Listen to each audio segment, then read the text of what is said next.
কে বলছি তো একজনের কাছ থেকে দুজন এই বিষয়টা কিন্তু ছড়ানো হয়েছে ফেসবুক স্ট্যাটাসে। আসলে যারা অনেকেই দিয়েছে, যেহেতু বুবলির নামটা এসেছে, আর আপনারা জানেন এর আগে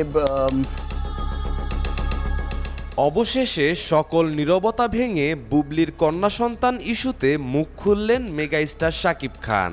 তিনি বলেন, আপনারা প্লিজ বিশ্বাস করুন, বুবলির এই সন্তানটি অবৈধ, না হলে আমি কেন আমার মেয়েকে স্বীকৃতি দিব না।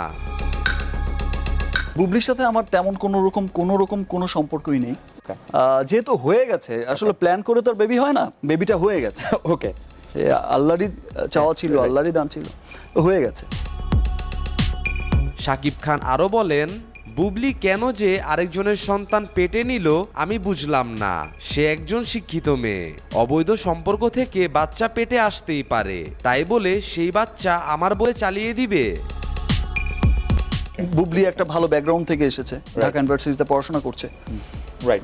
সো একটা এডুকেটেড মেয়ে, একটা ভালো ফ্যামিলি থেকে এসেছে।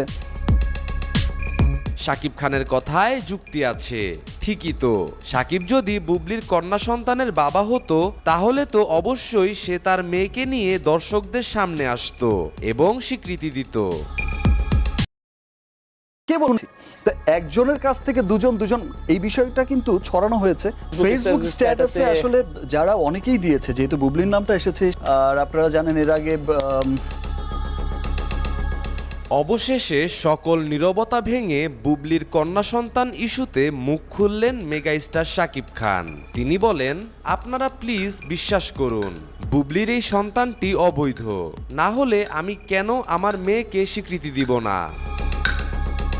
বুবলির সাথে আমার তেমন কোনো সম্পর্কই নেই। যেহেতু হয়ে গেছে, আসলে প্ল্যান করে তো আর বেবি হয় না, বেবিটা হয়ে গেছে। ওকে, আল্লাহরই চাওয়া ছিল, আল্লাহরই দান ছিল, হয়ে গেছে। শাকিব খান আরও বলেন, বুবলি কেন যে আরেকজনের সন্তান পেটে নিল আমি বুঝলাম না। সে একজন শিক্ষিত মেয়ে, অবৈধ সম্পর্ক থেকে বাচ্চা পেটে আসতেই পারে, তাই বলে সেই বাচ্চা আমার বলে চালিয়ে দিবে। বুবলি একটা ভালো ব্যাকগ্রাউন্ড থেকে এসেছে, ঢাকা ইউনিভার্সিটিতে পড়াশোনা করছে। রাইট। সো একটা এডুকেটেড মেয়ে, একটা ভালো ফ্যামিলি থেকে এসেছে। শাকিব খানের কথায় যুক্তি আছে, ঠিকই তো। শাকিব যদি বুবলির কন্যা সন্তানের বাবা হতো, তাহলে তো অবশ্যই সে তার মেয়েকে নিয়ে দর্শকদের সামনে আসতো এবং স্বীকৃতি দিত।